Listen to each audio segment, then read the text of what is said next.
very special guest here with us in studio. Casey Stoney is the manager of Manchester United, but also the keynote speaker at the 20x20 event, which we streamed live for you yesterday here on OTB AM. So, Casey, first off, thanks for coming.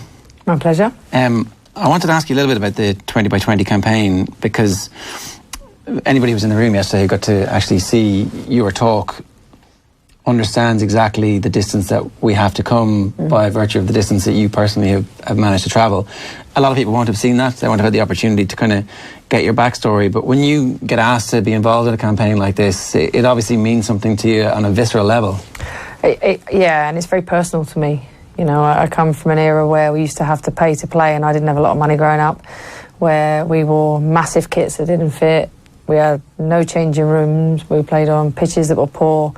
So, you know, we haven't had a lot of exposure. It's increasing. So when someone comes and asks me to be part of it, I jump at the chance, because it means we can have an impact. It means we can start influencing the right people to make the right decisions higher up, and start broadcasting and start showing women's sport all over.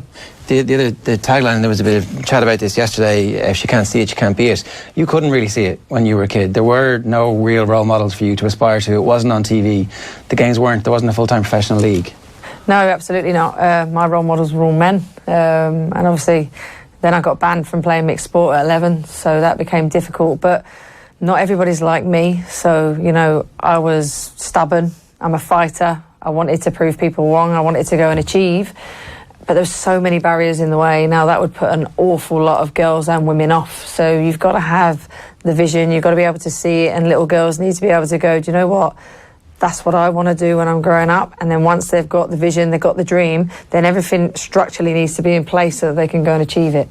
Because that's the thing, isn't it? It's like, not only do you have to be wildly talented, you also have got to be, you've got to have those mental characteristics that you point out there, like a level of stubbornness. Do you think that that's changed now, where I guess people with half the talent, people with half the mental aptitude are able to make that breakthrough, or is it still, are the odds still stacked against people like that? I think if you're going to get to the top in any sport, you have to have the hunger, no matter what. You know, you've got to have a desire. Get into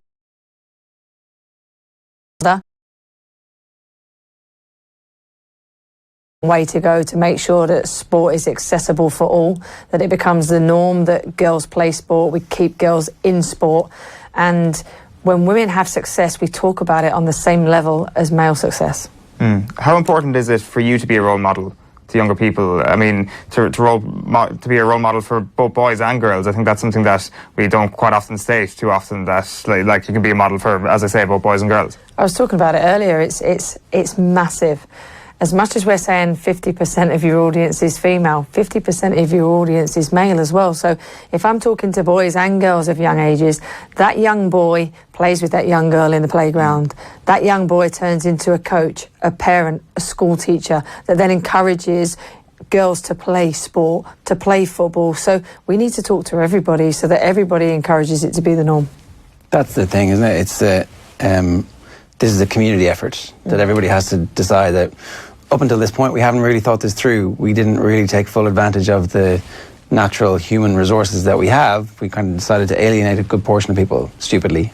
I think it's a bit naive, because it's 50% of your audience is people that could be in your stands paying for season tickets, buying shirts, promoting women and, you know, women's sport. And I'm like, men or women, they should be able to be promoted. They should be able to have the same opportunities to be successful. And to make women's sport sustainable, we need bums on seats. You know, we need people buying tickets to come in the grounds, and we need sponsorship. The fact that there's less than 1% of sponsorship going towards women's sport is staggering. You are the elite of the elite, though. Like, you 130 England caps, and like most people out there don't end up as good as you. It's kind of one of those truisms, and it's the rest of those people who we kind of also need to look out for, that not just the ones who end up being elite. And I like I say this for participation, male and female, unless we have people who are just coming to be social fans and, in that horrible word, consumers of sport, then we're at nothing really. No, absolutely, and I couldn't agree more, and that's why parents are really important. So first and foremost, I'm a mum. So I need to show my children that it's okay for me to do sport, and then I'll encourage my children to do sport. So we don't just say dads can do sport, we need to encourage mums to do sport too, because then that pays off down the chain to their children.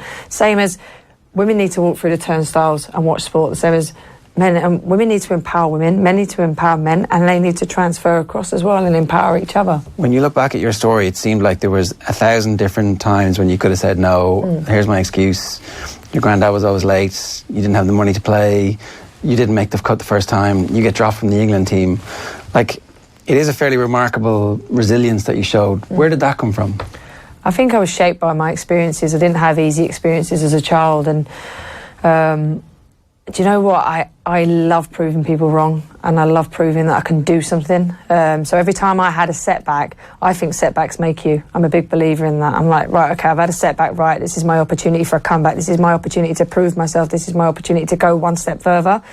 And I am relentless in my hard work. I'm relentless in what I want to do and the pursuit of excellence and where I want to achieve it. I was never the best player in any of my teams, never.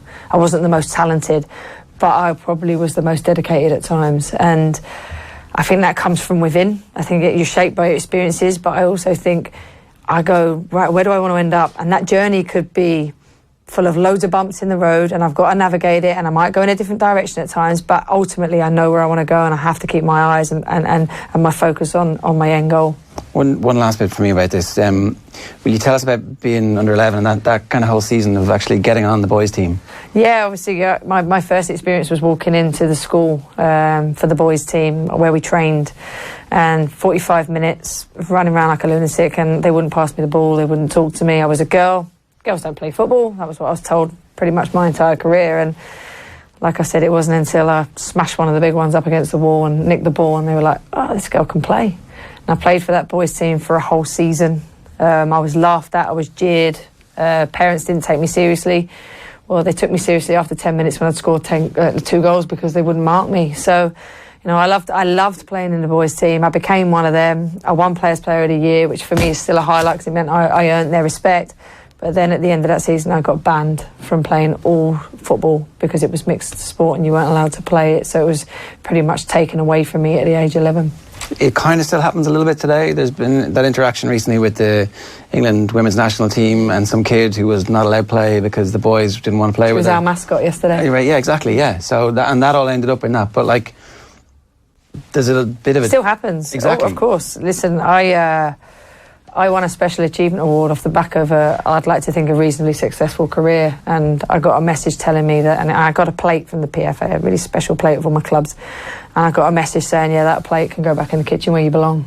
So, you know, it's still there, it still happens, but we have to keep doing what we're doing. We have to keep fighting for equality. We have to keep producing quality performances on the pitch as players, making sure that we have success at international level, and then that drips down.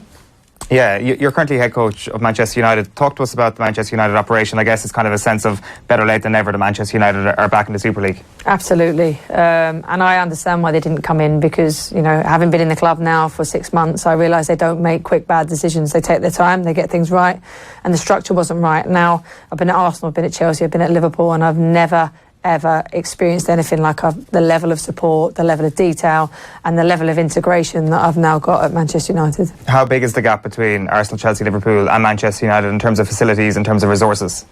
In terms of facilities, they're all on a par. It's just the integration within the support structure within Man United that we get as staff. You know, we have marketing, commercial, ticketing, match day sales, they all look after the women's team. Every part of Manchester United's structure has a strategy for the women's team, and I've not quite experienced that, but then I wasn't a head coach at the other clubs. I was a player, so I might not have been as exposed to it as I am at Manchester United. Sure, because like Arsenal, for example, would be quite well renowned for I guess having a women's operation that's world renowned and all that sort of thing. On the opposite scale of things, in your own playing days, I mean, your Charlton career is a great case study. We were speaking before we came on air that we had Stephanie Roach in studio last week, and she spoke about the fact that Sunderland getting relegated to League One in men's football this year meant that effectively the Sunderland women's team just went into a fully amateur level, and all the players on their books were basically let go. Something similar happened to you with Charlton. Yeah, we played 2007. We played in the Women's FA Cup final against Arsenal in front of 24,000 people, and 2 weeks later we got a phone call to say the team was gone because the men's team had been relegated from the Premier League. They were making cuts, people were losing their jobs, and we weren't even full-time. You know, we were all part-time players at the time and didn't get an awful lot of money, but they completely pulled the budget, so we lost our team. And I was quite vocal about my disappointment of that at the time, and it still happens. It happened at Notts County last year. You know, the players went in and they were full-time and they all lost their jobs and their homes overnight because a new chairman had come in and decided that he wanted to, you know, make some cuts, and the women's team went. And it shows how far we've got to go, because we still heavily rely on the funds from the men's team, and it's not sustainable yet. It's almost a double-edged sword in a certain way, because I guess the attachment to Manchester United, the brand, is a huge thing to have, but ultimately attaching yourself to a men's operation clearly has its pitfalls, as you've seen firsthand, as Notts County have seen, as Sunderland have seen. Yeah, that's the thing. I look at where I was at Charlton and I saw the pitfalls, and I look at the benefits now at Manchester United and what it can bring to the women's team and how it can change the profile of the women's game. So you want to be attached to a men's club, because if it's done right, it gives you safety. It also gives you a massive platform to be able to grow the game. So I think if it's done right and done well, and you've got the security that money's not going to go, it's fantastic to be part of a big men's club. I did want to ask you about your management style, because you look at your counterpart at Manchester United and Jose Mourinho, and his management style has always been set up to win matches. Like, that is the sole thing he's got to worry about. He's got to worry about nothing else. You come over here to Ireland, you do a 20-by-20 conference. It's clearly something that matters to you, the growth of the game for women. Does that matter as a head coach of a top-class team, the brand of football that you play, to make sure that people are coming in through the turnstiles? Because it seems to me that as a manager of a team, your number one aim, and your only aim really, should be to win football matches, and having to worry about that could be something of a distraction. Maybe I'm totally wrong. Yeah, I would disagree. I would think I have a massive responsibility as a head coach of one of the biggest clubs in the world to grow the game. Because we are growing the game. Jose doesn't have to worry about it because they've grown the game already. Sure. It's one of the biggest games in the world. Yes, we want to play exciting. We want to play expansive football. We want fans to come in and keep coming back because of the brand of football we play. But I want to develop players. I've got an average squad age of 21. I've brought in young players because we're going to go on a journey. It's a 5, 6, 7 year journey. We want to get to Champions League football. I need to develop those players to be able to get there. I want to work with them, and I also want to develop them as people. They're young people. You know, they're never going to earn enough money out of women's football. They're not going to have to get a job. So we need to make sure that once they walk away from us, they're a better person, better player, developed, and they can go and get a job. You were talking earlier about having to pay to play, which I think a lot of people probably wouldn't be familiar with. When you wanted to play senior football, you had to pay for it, and your family couldn't afford it at the time. So the head coach didn't kind of waive the fees. But even now, if people want to become coaches, it's quite expensive to do your coaching badges the whole way through. You know, we hear all the time about X-player who's been in the league for 15 years at whatever club. He goes off and does his pro licence, but obviously he can totally afford it. It's this was something I think they came across in Michael Calvin's book. Yeah, Emma Hayes was speaking to Michael Calvin. I'm not sure if you read it. Suffragette City is the name of the chapter in State of Play, Michael Calvin's new book. Brilliant chapter. Like, it's kind of eye-opening in terms of some of the barriers she's had to come through. But that was, as Ger says there, that's the first thing. I didn't even think of that. It's expensive to do your A licence. I think it's £5,000 or £6,000 now. I was very fortunate. I wouldn't have had that money to pay for that course, but the FA part-funded mine with the PFA to be able to put me on it, and the PFA put a specific course on for us. Right. Because we used to play through the summer, so we couldn't get on the courses, so they put it on in the winter for the female players. We did half of it at Tottenham. I did some at Blackburn, so I had an unbelievable experience of going through my coaching badges. But also, the money in coaching isn't great, so you pay £6,000 for an A licence, and then potentially you're not guaranteed a decent income off of it. And you know, I think that's the struggle that they have. And also, if you're investing in coaches, they should be paid a wage to develop players. If you want world-class players, you should be paying them money to be able to develop that. Yeah, so it needs an injection of money at all levels. It's not just the Man Uniteds of the world, it's also the FA and the PFA. And then ultimately this kind of comes back to the sponsors stumping up somewhere along the way to be able to make that investment. That's what this is really all about, isn't it? Yeah, like I said, I can't get away from that statistic that less than 1% of sponsorship goes towards women's sport. I think how much of a difference could you make? I also think brands are really missing out, because there's some fantastic stories in women's sport. There's some great messaging that they could attach to those brands, and they could work with female athletes. They'd probably get a lot more time, a lot more access, and a lot more for their money. Yeah.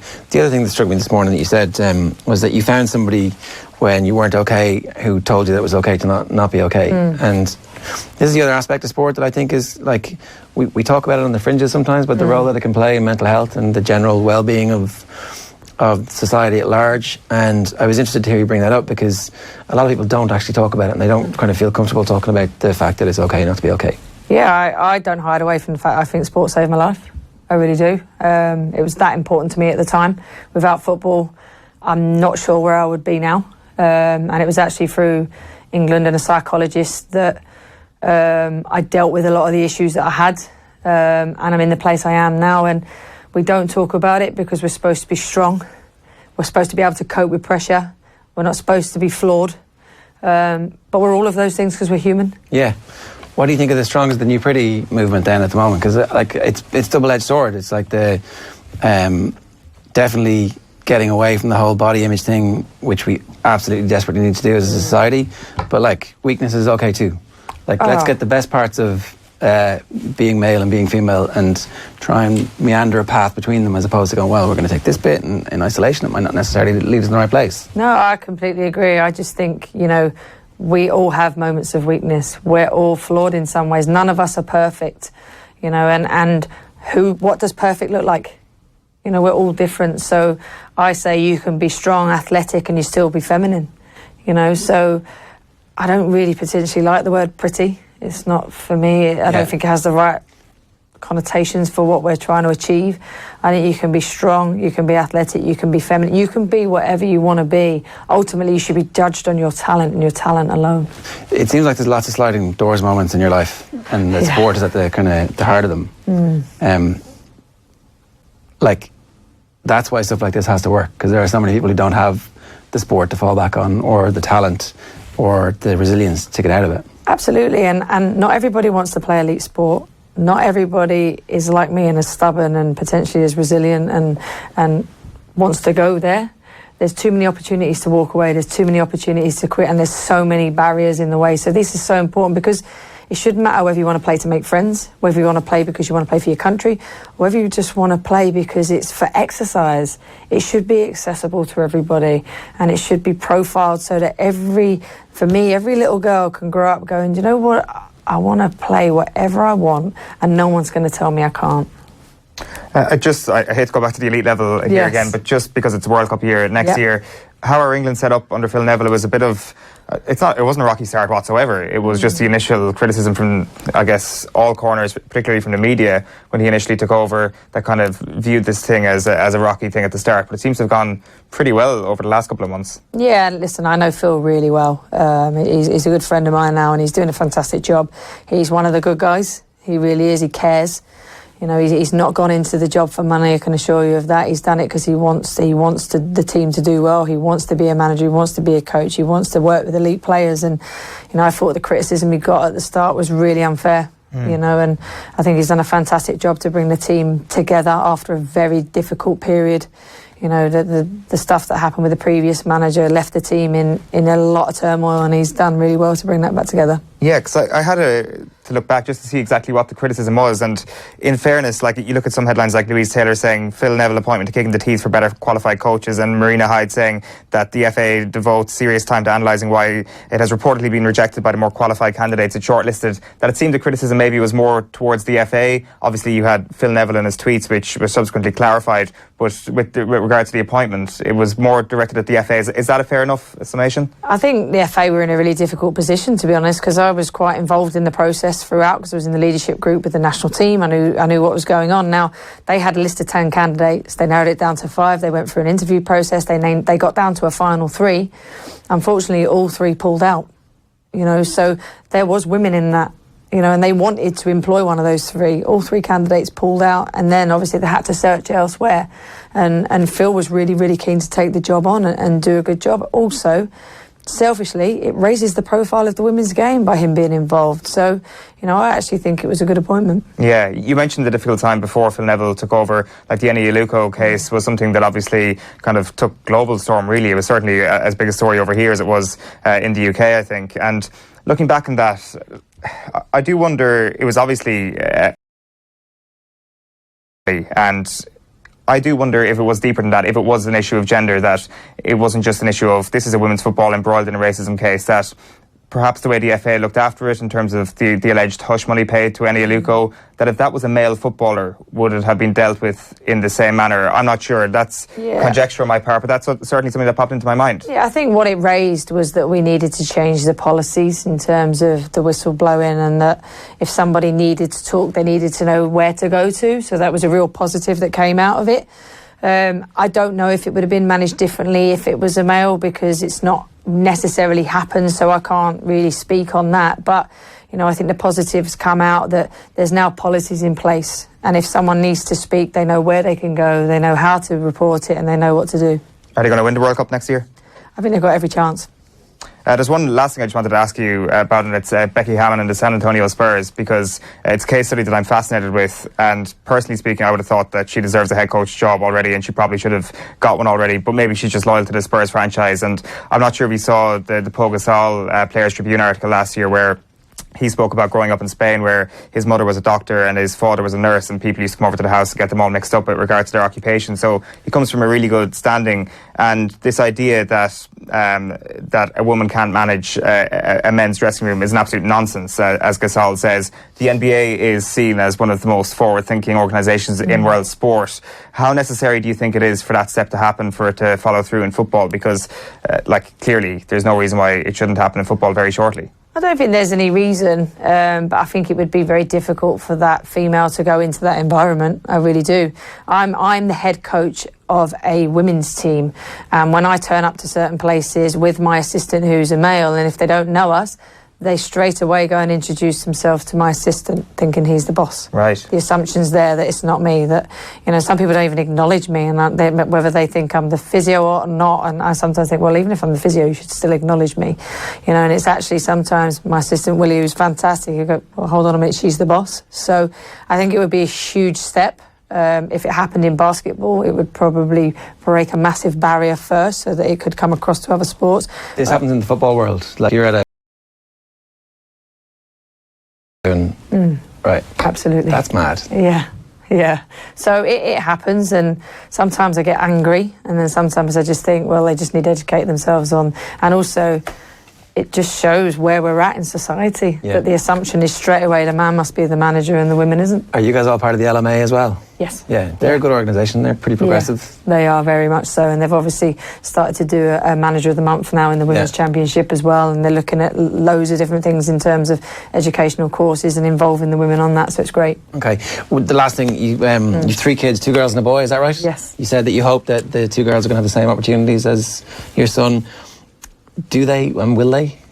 I think opportunities. Will they ever, if they all took up football, would my girls ever earn the same money as my boy? No.